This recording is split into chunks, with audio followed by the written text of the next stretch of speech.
Hey, Catching Up to Fi, you're about to hear an episode that Bill and I recorded with our friend Doc G on the Earn and Invest podcast.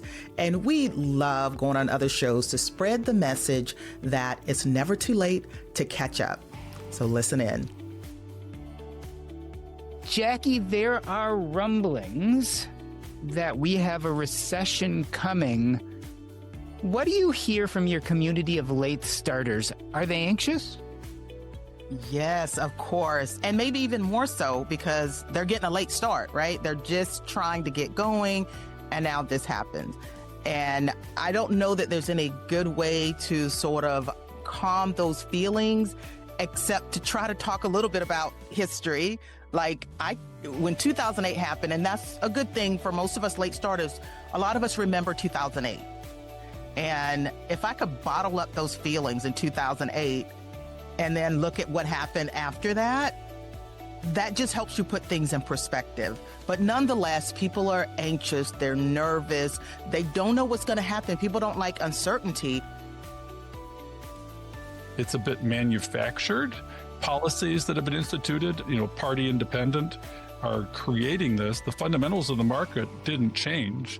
It's just the anxiety and the uncertainty changes, and the market doesn't like uncertainty. The thing I worry about is we may be in a state of uncertainty for 4 years. So maybe it is a little different. The average American is a late starter. There's a huge community of late starters. It's a tap into, and they feel alone. They feel isolated. And they're looking for a community like ours to say, you know what? I'm not alone. I've done exactly what other folks have done. I've lived, quote unquote, the American dream, maybe a little too much. There's a spectrum between deprivation and paycheck to paycheck. And you want to find that balance. And the balance comes in around a 30 to 40% savings rate.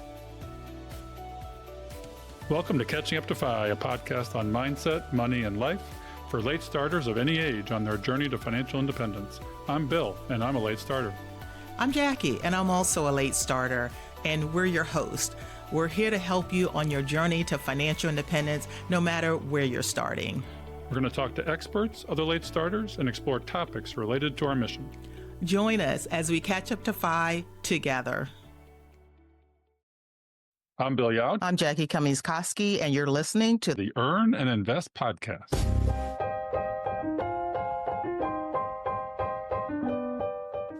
I felt like it was too late often in my life. As I get older, my dreams of being of consequence feel farther and farther away.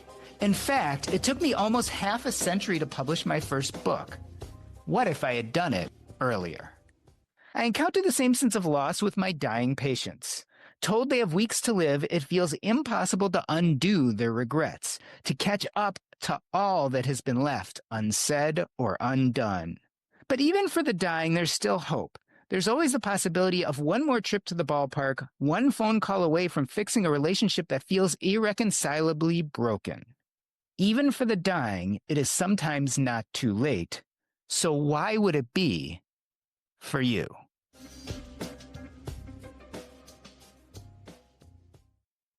Bill Yount and Jackie Cummings-Koski are co-hosts of the Catching Up to Fi podcast, which focuses on mindset, money, and life for late starters on the journey to financial independence. They aim to support and inspire individuals who feel behind in their financial journeys, emphasizing that financial independence is achievable at any age.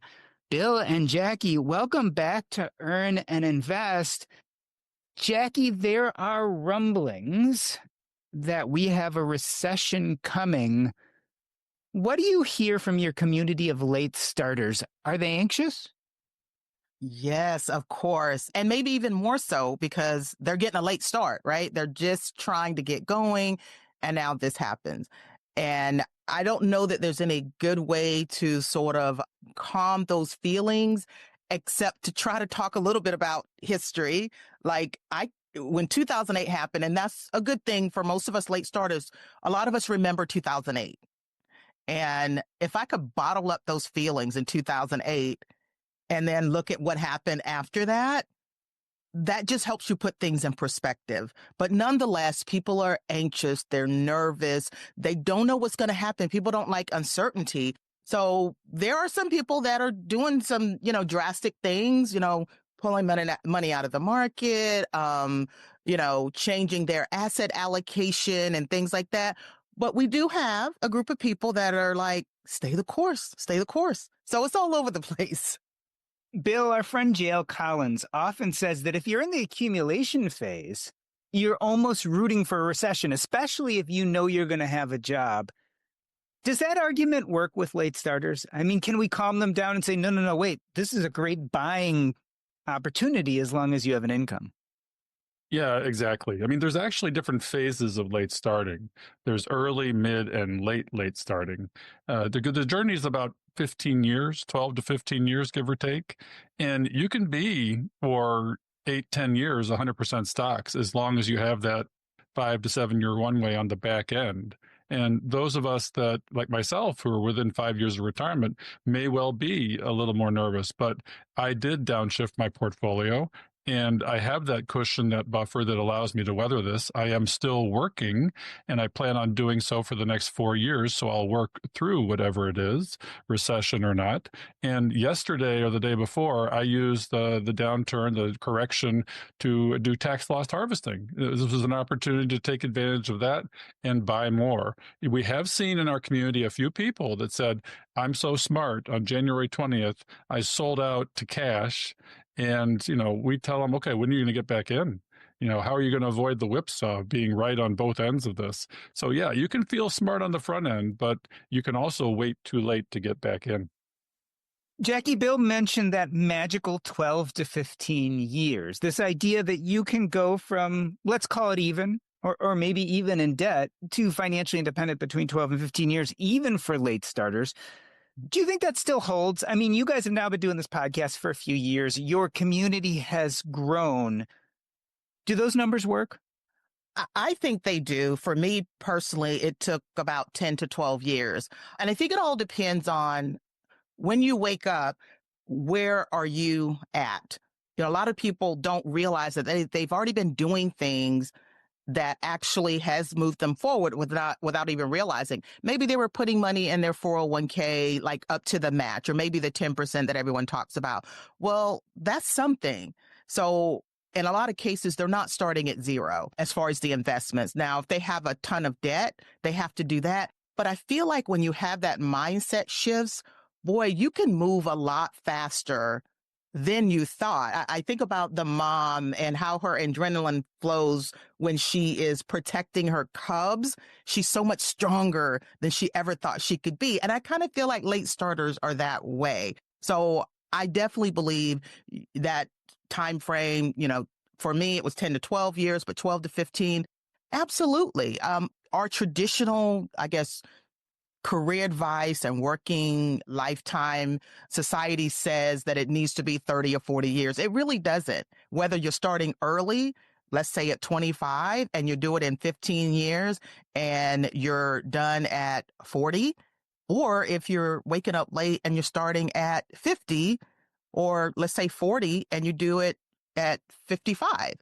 So it's still that same window, except, we're shaving some time off. So whether you start it young or start it in the middle, I would say, 10 to 15 years is a reasonable time frame still. Bill, we always run into those people who run away screaming from the stock market because they say this time is different, right? This time is different. All of a sudden, it's not going to look like past history, which begs us as financial people out there, right, having podcasts talking about personal finance. Should we be suggesting something different, or should we stick to the playbook? Do you feel like your financial advice, I don't want to say financial advice, because basically we don't really advise people. We create content and help them kind of make decisions. But do you think that out there in the world, people should be doing things slightly different than they have in the past? Or do you think, as always, this shall pass and it's going to be the same as it always was? Well, there are some smart people like Scott Trench in our space who, exited some of the market and went into real estate because they felt sort of the greed of the market, and it was making them nervous. So again, there are smart people like himself that sort of made a shift, but I'm staying the course. I think that 15-year runway, we need to make sure people know that that is a 30 to 40% savings rate. And you have to escalate that. It isn't just a runway based on a 10 or 20% savings rate. And that's where we've been at. For example, we were single digit savers, 10% savers, and within a year we went to 40%. And it was amazing how we wondered where all the money had gone. And it's amazing how you can collect yourself and learn from your mistakes and make significant inroads in that 12 to 15-year time frame. But you got to tighten your belt. You got to downsize your life. You got to upsize your income. You got to increase the gap and monitor your leaky bucket expenses. So if you do those three things, you will achieve that 15-year journey. But I'm not doing anything different. I'm staying the course. I've got 4 years left, so I feel good about what's happening now. I don't mind a bit of a crash if that's what it's going to be. To me, it seems it's a bit manufactured. Policies that have been instituted, party independent, are creating this. The fundamentals of the market didn't change. It's just the anxiety and the uncertainty changes, and the market doesn't like uncertainty. The thing I worry about is we may be in a state of uncertainty for 4 years. So maybe it is a little different. Bill, I want to get back to policy, but first I want to jump to Jackie and talk about Scott Trunch for a moment. Scott Trunch is someone we all love, right? He is the CEO of Bigger Pockets Money podcast. He surprised a lot of us in this Facebook comment about talking about how he really was, in a sense, saying, I'm going to market time, right?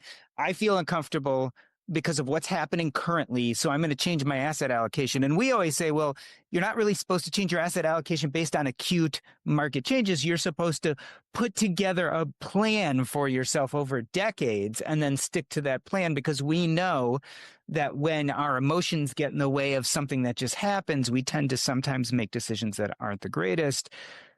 On the other hand, like I said, Scott has read the tea leaves, right? He got into business. He's done some amazing things. What do you think that does to some of these late starters who are just finally starting to buy into this idea that there's this set number of rules and that maybe we need to put emotions aside? I see the same argument with cryptocurrency, right? We have all these people who talk about never speculate, and all of a sudden they're saying, well, maybe you should hold some cryptocurrency. Is this confusing? And I would say especially the late starters who are just kind of getting their mind around what we would call the most important personal finance advice that we're trying to get them. Yeah, I think it's extremely confusing, and there's no shortage of information out there these days. There's a shortage of good information, and sometimes people don't know or they can't decipher the good from the bad or the information that's given in order for someone to, benefit themselves. So I still, you will always have probably the majority of Americans. They don't pay attention to this stuff. And you can barely get them to default into a target date fund in their 401k. Okay. So most of them are not paying attention to it. So it's the one area in your life that probably doing less will help you more. Now, arguably, this time might be different. You know what? We thought coronavirus was different too when that happened. Okay. In my opinion, the average person, they don't want to watch their portfolio like that. Now, there's some people that will hear, Scott Trunch, made this, brilliant decision to go into real estate. That's for him. And he's a genius at real estate. So I wouldn't be the one trying that. So I don't think it's much different. I mean, broadly, I think what's different than might have been different 10 or so years ago. You don't have the pension out there anymore that's safe.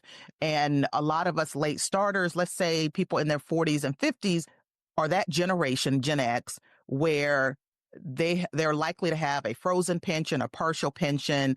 Some of them may still have one, but that's pretty much gone. So it's almost 100% dependent on your own management of your portfolio. And an index fund will get it done, like J.L. Collins, talks about. But some people have an inclination of wanting to do a little bit more, and that's totally fine. But it's not to say that keeping it simple doesn't still work. The index fund, again, it's all those different stocks that's in one fund. What's the likelihood of everything going down? So I'm like Bill. I'm staying the course. I did a few tweaks, any cash I had sitting around, It was a great time to add a little bit more to, into the index fund that I invest in. And that's about all. But it doesn't feel good to me either, even though I know market history, and I don't feel like this time is going to be much different than any other time. We'll get over it, and more than likely it'll be more like a trampoline when it does come back. So that's what I'm holding on to. Bill, I want to get back to this policy question because there were a lot of people who were anxious at the possibility of a Donald Trump presidency. And let's say there were probably also people, 8 years ago who were anxious about a Joe Biden presidency. And the argument you hear from the financial gurus is, well, whoever's in power doesn't really matter, right? We hear this all the time. It's like, well, the stock market makes money when Democrats are in office. Stock market makes money when Republicans are in office. And this is something we often cling to. Now, I'm going to talk about my personal interest here. My wife is leaving work in May. So for me, the decumulation phase begins May 1. And what is our biggest fear with decumulation? It's sequence of returns risk. Like, you do not want to start your retirement during a recession. You mentioned policies, and unlike what everyone says, policies seem to be having an effect here, maybe on both sides, but currently right now, these policies seem to be pushing us a little bit more towards recession. Again, was that bad advice? I mean, does it matter who's in office? Do the policies in the end make a huge difference? I think policies do make a difference because this is a dramatic shift from what's been done for decades. I think the last time we saw policies like this were in the 1930s, and there was a Republican, Ronald Reagan, who came out with a speech that said tariffs are bad for business. And that's very interesting because this is an individual policy and, we haven't experienced it. Is it going to be another coronavirus? Is it going to be a shock that's relatively short-lived? It may well be where people readjust to, things haven't really changed. The market fundamentals are there. But what we have seen is a lesson in diversification because in the last 3 or 4 months, international stocks have been trouncing domestic stocks. So, we may be in for a reversion to the mean. What do you think, Jackie? Does it matter who's in office? History says no. History says no, because I think the conventional thinking is that when Republicans are in office, the market does better. And when I went back and looked at how the market did based on whether it was a Republican or Democrat, the Democrats actually won out, but not by much. So let's just call that even. So I think it matters short term as we're working these things out, because, our president is saying, hey, we got a little short, we're going to have a short-term pain, and then everything is going to be much, much better. You just watch. I don't know if that's the case or not, but typically right after the election, as we saw that big bump, based on sentiment and how people feel. But 4 years from now, or 8 years from now, or 20 years from now, it's going to be like a blip on the screen, and it's really not going to matter in the long term. But in the short term, I think market temperament, people's temperament, investor temperament will start to shift the market, as it has. But over the long run, I say no, because we've had all kinds of presidents that had implemented certain policies.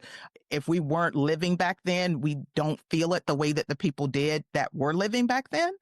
And I just remember, you said your wife is retiring. Congratulations, by the way. I retired December 2019.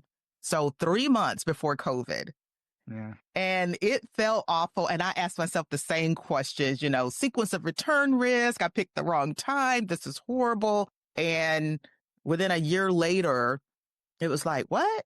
I'm good. And I had, liquid cash that I was supposed to have, so that I wasn't worried about what the market did short term, because you need to have enough money to be able to live on if you are no longer, drawing an income. So I can feel your wife on that. I think you're going to be okay.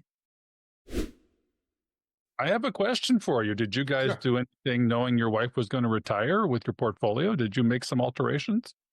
So we have not yet, but we're going to be moving her 401k and rolling it over into an IRA. And so based on the fact that we are leaving the accumulation phase, I'm going to increase my bond allocation. So right now we're about 90-10. And I think I'd probably rather be somewhere around 70-30. So as we roll over, now, of course, we might be rolling over right in the middle of a recession, which kind of, is a bad time, unfortunately, to be selling equities and then moving over to bonds.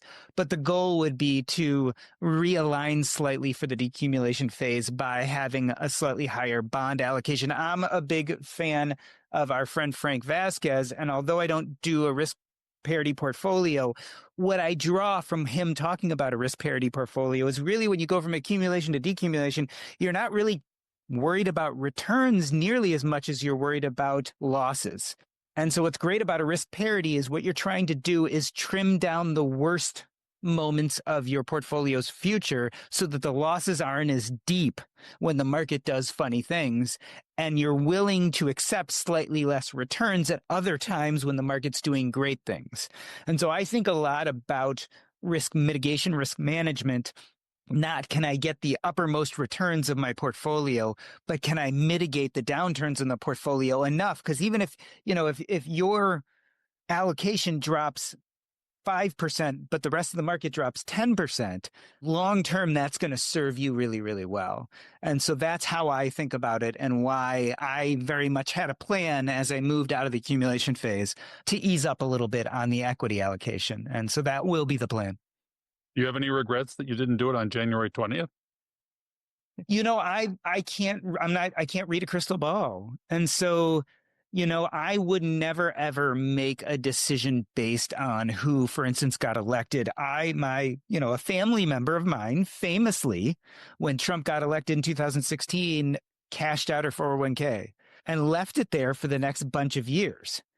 And so she lost out big time. Wow. I don't believe I can read the tea leaves that well.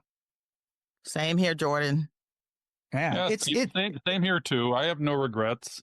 If I was a day before retirement, I might, to have lost 10% and have the opportunity to, garner that risk downshift. But I run at about 75-25. So I've always been a little bit more conservative. And it gives me a sleep factor that, it is what it is. But Bill, let's talk about that, because now we're talking about the news cycle. And the news cycle can be scary, right? We hear the talking heads talk about politicians. We hear the talking heads talking about the financial markets. What advice are you giving to late starters? Are you saying, look, don't even pay attention to the news media? Or how can we live in this world where the news media is everywhere, but have it not freak us out, especially if you're a late starter? Well, what I'm telling them is if you're in the first 10 years of late starting, full steam ahead, accumulation, and your maximum risk tolerance is the way to be. If you're on the precipice of the last 5 years, then you need to be doing exactly what you're doing to mitigate sequence of returns risk. And people say generally, Carson Yeska, who would say, 3 to 5 years before you're exiting the workforce, definitely downshift your risk so that you don't suffer the maximum drawdown problem.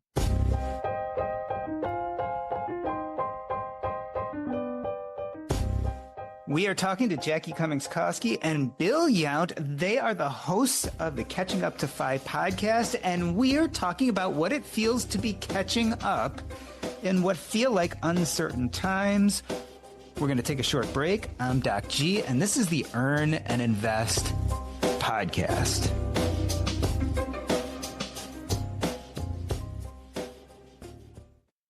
We are back with Bill Yount and Jackie Cummings-Koski of the Catching Up to FI podcast, and we are talking about what it feels like to be a late starter today in uncertain times. Jackie, how do we even define a late starter nowadays?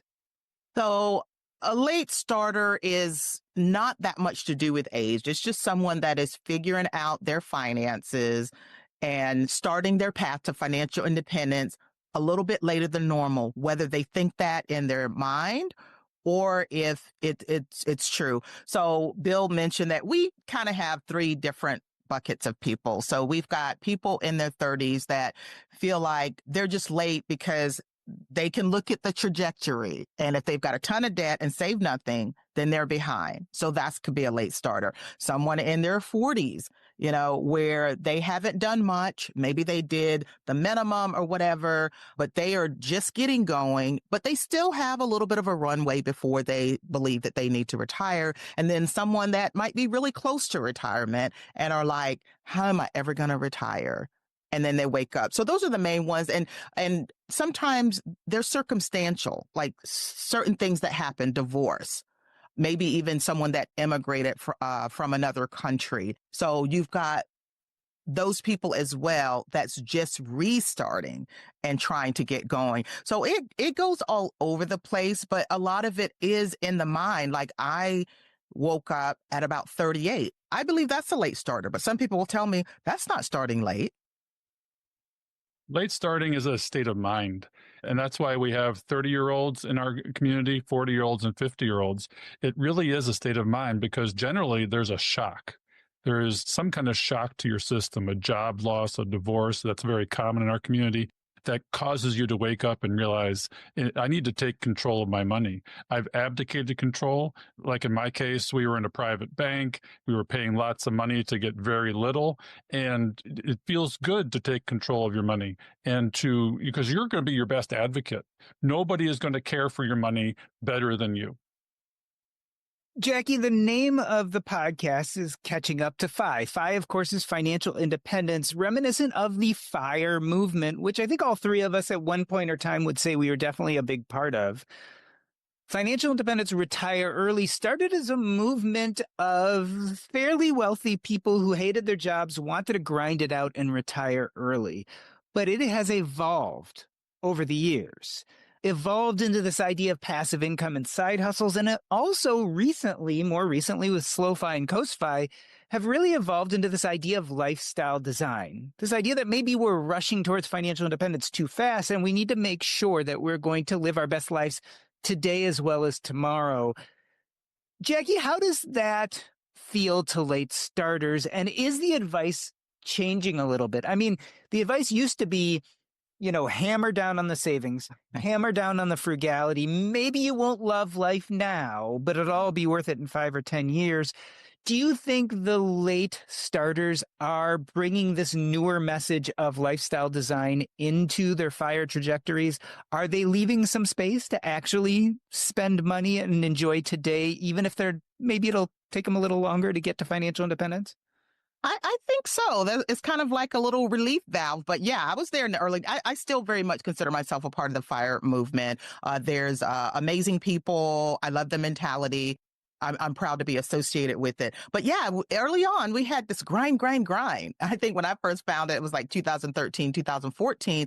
But yes, now a lot of the mental aspects is talked about more, which again helps our late starters. Not running so fast to the finish line, creating that lifestyle design. I think that has created a more realistic, opportunity for late starters and anyone that wants to be a part of the F.I.R.E movement and don't feel like they have to just be so rigid and like there's no doctrine to sign or anything. So you design it the way that you want to. I think as more voices and more people have shared how they are approaching their F.I.R.E journey, that's encouraging other people to say, now that's kind of what I want. And remember, in the early days, we didn't have the CoastFi and all of that. So I think those names or those flavors of F.I.R.E were developed because F.I.R.E was sounding so rigid and soul sucking, taking all the fun out of life and things like that. So I think it's definitely been a plus. And I'd like to think me, you, and Bill have been kind of a part of that to say, we just really want to do what we love. I personally had to make the clear cut from my corporate job to retirement. And then I slowly start to bring back in the things that I wanted to do, that I enjoy doing, and not all of them are paid. The average American is a late starter. There's a huge community of late starters to tap into, and they feel alone. They feel isolated. And they're looking for a community like ours to say, you know what? I'm not alone. I've done exactly what other folks have done. I've lived, quote unquote, the American dream, maybe a little too much. There's a spectrum between deprivation and paycheck to paycheck. And you want to find that balance, and the balance comes in around a 30 to 40% savings rate. It really does. Live on one income, save the other one, live within your means. You can do the things you want to do in life. You don't need to deprive yourself. And if you start by 35, you're average. Yeah, and you can still finish early as long as you make the right decisions. And we want to get people to start, say, by 40 or 45, because then they'll finish on time or early at 55 or 60. The thing you got to worry about in living a balanced life is burnout. People don't think about this, and we've had many discussions about burnout along the way. My saying is work 20 for the money and the rest for joy. You pay off your debt in 5, get to 5 and 15, and then you are financially free and or independent, and you can do, and we're always going to work. We always have a drive to work and do something. We're not going to sit at home and watch Netflix. I'm going to be podcasting with Jackie. Forever. You're going to be podcasting. We're going to try and get these messages out there. So, it feels good to be on the precipice of freedom. And you just need to know that there's no magic buttons. You've got to do the work, but the work has a finite time period as long as you live that balanced life.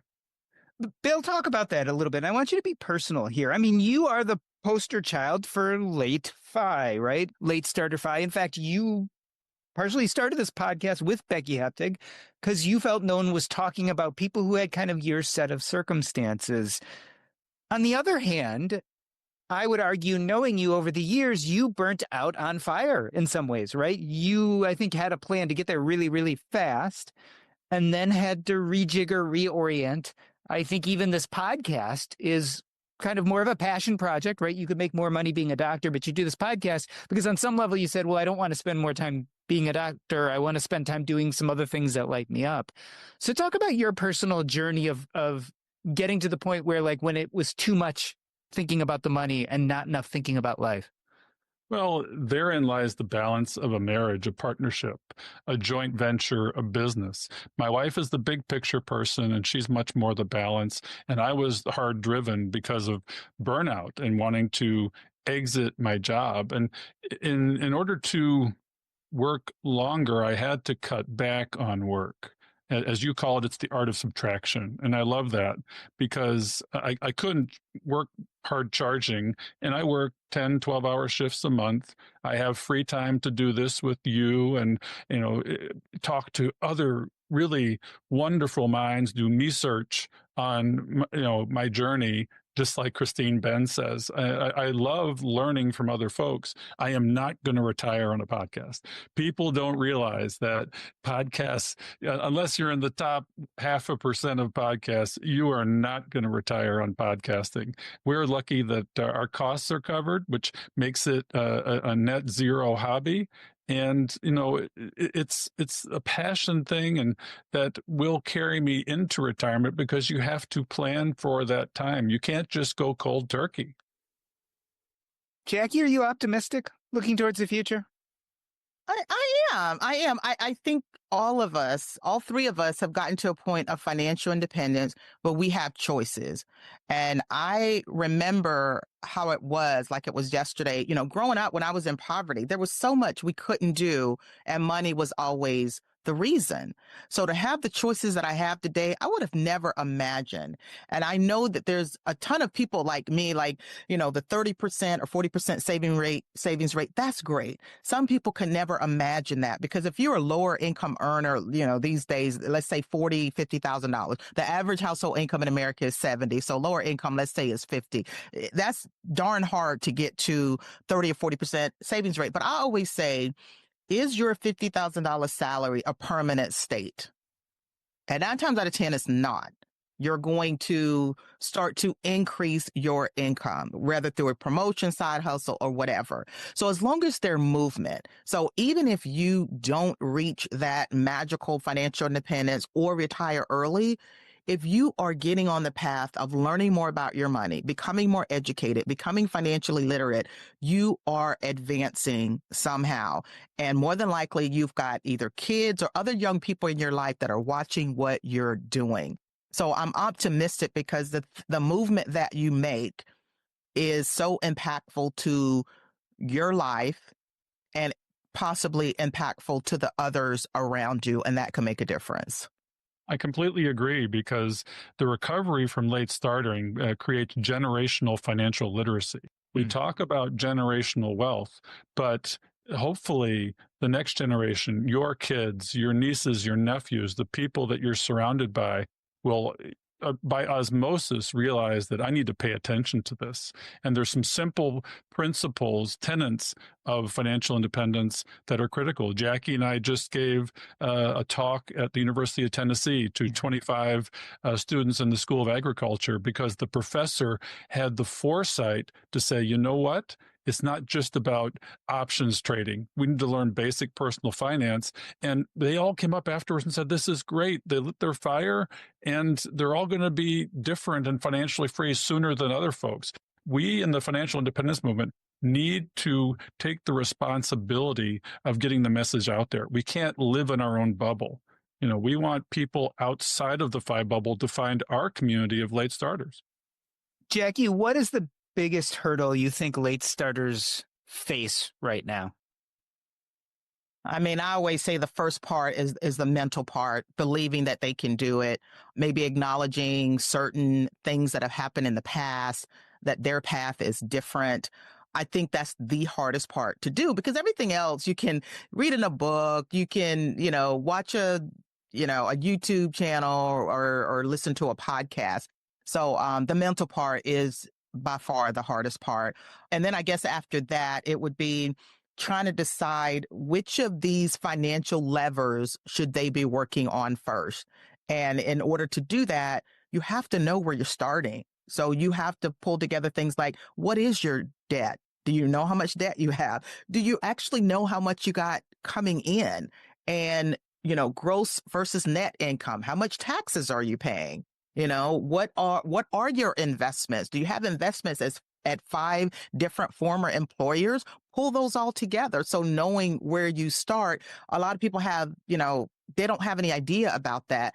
And it seems like most of them want to get right into the investing part, but taking a look at where you're at, almost like using a compass to decide what is the area that you have the biggest opportunity for, start there. I want to circle back to something I refer to as FI envy. And it's sort of a FOMO. When I hit 50, that's when I woke up. That was the shock. Nobody was going to take care of me. That was, the reason to dive down the rabbit hole. It resulted in analysis paralysis, and I read, dozens of books for a year because I'm a physician and I have to be type A about it and I have to get it right. The important part here is starting simple. I started complex and worked my way back to simple as a physician. And physicians and high-income professionals, men tend to do that. Women are better investors, as we've talked about on our show. So, you've got to, keep it simple, stupid, get started. And the FI envy was a big deal because once I'd gone down the rabbit hole, I saw my contemporaries who got it right in their 30s and even at 40, and they were retiring in their 50s. And here I am, slogging it out still. And you've got to, the shame, it doesn't get processed right on the front end. You've got to work through it gradually through each phase of late starting. Well, Bill and Jackie, I really want to thank you for coming on the show. When I think about our conversation, it all comes down to this idea that it is never too late to start. Yes, you might be behind the 8 ball. On the other hand, you almost always will land in a better place, whether you have days, weeks, months, or years. Listen, I deal with hospice patients. They have weeks. But the rest of us have years, maybe decades to get better. And if not for you, then for your family members in the next generation, what you do now matters. Bill, first, I want you to tell us what is coming up with Catching Up to FI. And then, Jackie, I want you to tell us about your book as well as a retreat you might be going on later on in this year, and I might just happen to be there. So first and foremost, Bill, talk to me about the Catching Up to Fi podcast. Well, we're 2 years old. It is hard to believe. Most podcasts don't last 10 episodes, and we've lasted 2 years. I've had two fabulous co-hosts. We've interviewed a diverse nature of guests, people who've had their first podcast telling their story of late starting, and experts that help our late starters get started and with the mechanics of starting. We've created a community of over 17,000 people in our Facebook community.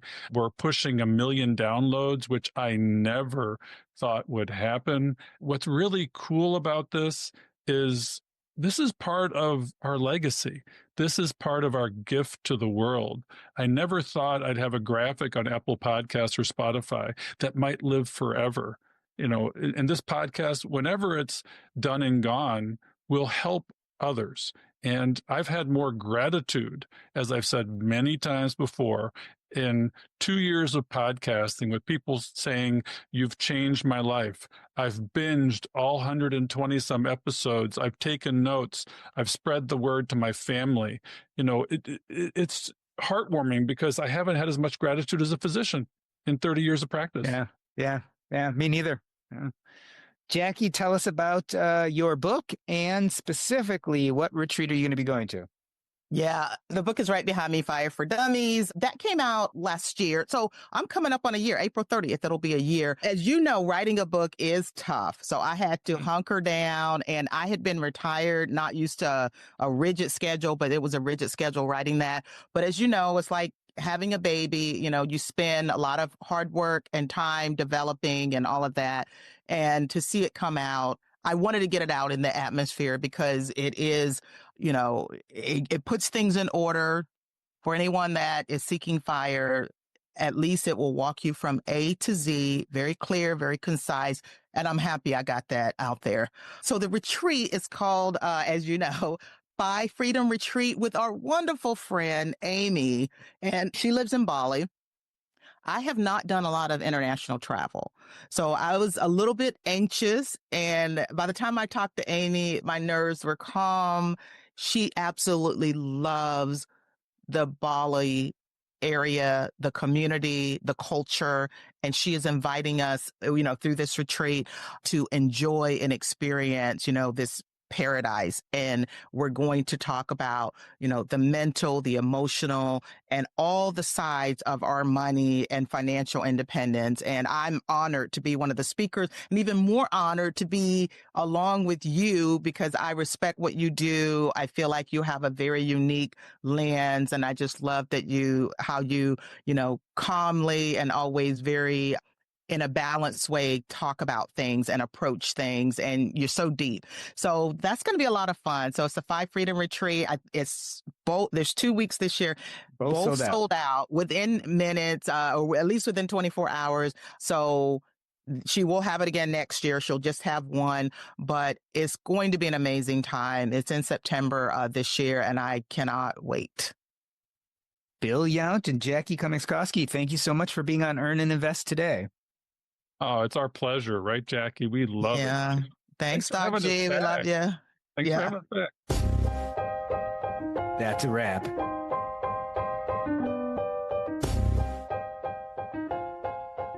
Earn and Invest is now part of the Airwave Media Podcast Network. Visit airwavemedia.com to listen and subscribe to this show as well as other fine podcasts.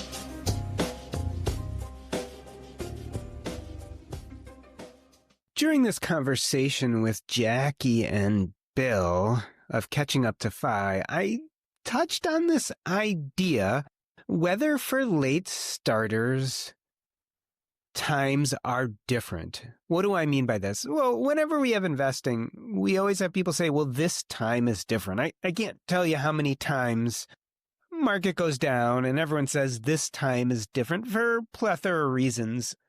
Most of them not even worth going into. But I find myself asking the same question now. Listen, if you look at the political party in charge or who's president, historically, it doesn't make a huge difference, especially in the short-term economy, maybe in the long-term economy, maybe in the long-term stock market, but certainly not in the short term. In fact, whether it be a Democratic or Republican administration, generally the stock market does about the same. The idea is that an administration's policies don't change our economic outlook that much. I find myself asking the same question now. The reason why is everyone seems to think we're on the cusp of a recession. And the truth is, I don't know. I've heard people say this before. But for the first time in my life, it seems like the policies of the administration are making a recession more likely. Now, I'm not giving you a value judgment on the policies of this administration. This is not a political podcast. You could argue that even if there is a short-term recession, that those policies maybe will help America long-term. You could say they'll destroy America long-term. I am not making that value judgment about whether these are good policies or not. But I will tell you all the talk of tariffs, uncertainty, and the likelihood that businesses are afraid to invest in the future right now because they're not sure what's going to happen. All of these things make it likely that a recession is more likely to happen, which means that the policies, the short-term policies of this administration, may actually impact our economy and the stock market in a way that we've never seen before. This is an administration like no other. Again, whether you believe in it or don't, whether you support it or are fighting against it, I'm not making that value judgment. But either way, I think anyone can look at this administration and say it is different.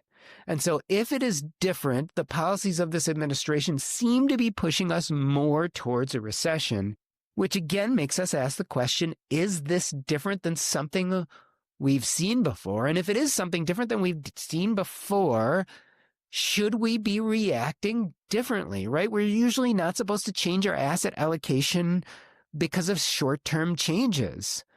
We're usually supposed to set that allocation far in advance and then stick to our investing policy plan. And yet I would argue that most people could not have foreseen that things would change in the way they're changing. So do I know what's going to happen in the future? No. But the bigger question is, should we hold the course or should we be changing something? I think the answer is fairly simple if you're in the accumulation phase. If you're in the accumulation phase, you have a good job, you're making money, you're investing, then you should continue investing and hold the course. No question about it. We may have a recession, and a recession, in fact, if you're at the beginning of your career, may actually serve you and allow you to buy more and more of these assets, which eventually will go up in price. And so if you're in the accumulation phase, I think the answer is simple. Don't change anything. Stick to your investing plan. Nothing likely is going to change for you as long as you have some time to ride out all these changes. The bigger question really comes for people like me who are either in decumulation or about to start decumulation. So my wife stops working in May. We're getting to the point where we're thinking about decumulation. And guess what? A recession would be kind of bad for us at the beginning of our decumulation process. Talk of sequence of returns risk. If we crater our economy for the next 5 years, that could really change my finances, even though, again, we're not making a value judgment. Let's say we had to crater the economy for 5 years for it to all of a sudden pick up and be enormous and wonderful and fantastic in 10 years. That might be a trade-off that young people are willing to make, but someone who just started decumulation may not be the best for us because sequence of returns could really cause us a big problem. So if you're in the decumulation phase, should you change? Should you mix up that asset allocation? Should you become more conservative? I don't know the answer to that. I really don't. I wish I did. I think I'm going to hold the course. We're going to keep doing what we're doing. We're going to maintain our broad-based index investing. Because I'm entering the decumulation phase, I might be a little more conservative. I might have a little bit higher of a bond allocation. But otherwise, I'm going to keep doing what I'm doing. I don't know if that's the right answer. If we're headed for a major recession, the truth of the matter is I probably would be in trouble just as all of us would be either way, depending on how long that recession is and how deep that recession is. But I will adjust and pivot just like we all have to adjust and pivot if that's necessary. But I wish I had a better answer to whether this time is different than the past. I don't know. I think the inputs are different. This administration is acting differently than administrations have in the past. So that part certainly is different, but will the outputs be different? Will the stock market be different? Will the likelihood of a recession be higher or lower? Will our economy be different? Unfortunately, we all are going to have to wait and see.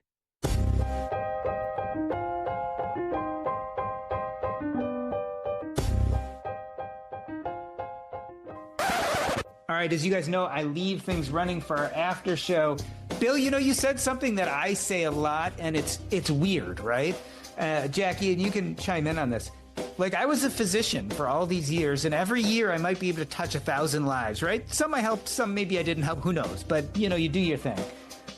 I would have never believed that I could start doing stuff I just really liked, like writing books and talking about personal finance and having a podcast, and affect millions, right? I've had millions of downloads on my podcast. I've sold my book to thousands and thousands of people. It's crazy, right, Bill? Like, because we think of being a doctor as this big, deep, important thing. But in some ways, I think for both you and I, our impact and legacy, the enduring, lasting impact and legacy we might have more to do with this kind of stuff we're doing as opposed to our day-to-day work as physicians. Well, I'm fortunate to be the founder of this movement. It was a space that hadn't been addressed and people that hadn't been talked to, I think, in the FIVE movement. And, it's been a pure joy. It started out with Becky Heptig, and I have to give her a shout out. She had a great journey where she went from 50 broke or zero net worth to 63 retired with over $1 million with her husband. She was an inspiration to many for her journey.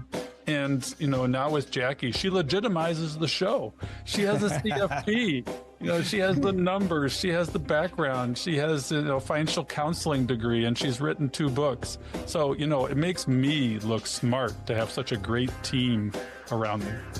Jackie, did you ever imagine, Jackie, that in quote unquote retirement would be really where you had a bigger effect on the world? I mean, J.L. Collins will tell you the same thing. He worked all this time, and he's like, and then I retired and wrote, this blog and books, and all of a sudden I'm famous, right?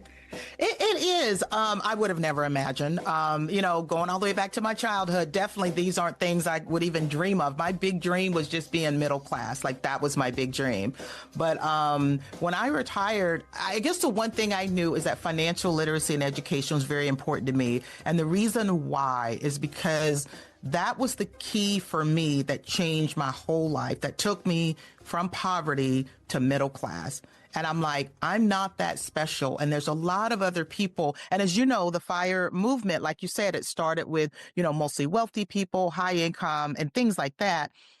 But I know that there's still so many people that think, oh, I can't do that or whatever.